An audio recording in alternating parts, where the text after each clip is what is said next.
2023 ýylyň 4-nji aýyna çykarylan Toyota Camry SE komplektasiýa 2,5 motor Amerikanka.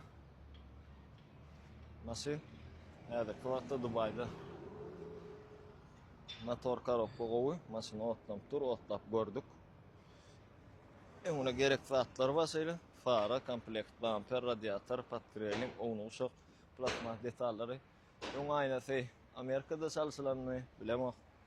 Salony gara koza bilen mata kombinirlenen ekonormal sport var, 26.000 probekde, 210 klimat kontrol, lyukda da yok, JBL yok, обычный SE komplektasiýa, bir koyunça degimini görüp bilýäňiz.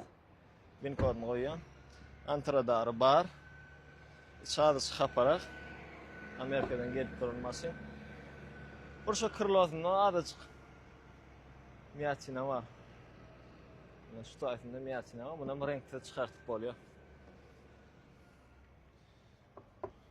O variant bir sanak diska gerek. Gyzyklanýanlaryňyz bar bolsa, şu gowy variant şu ýagdaýynda bahasy ýokarda ýazylan, üstüne näme rasxot bolsa aýdýas. Esasat kim alsa Neşevetsin canın sağ olsun. Aşağıda WhatsApp numara var. Şu ýagdaýyna baha ýazylan.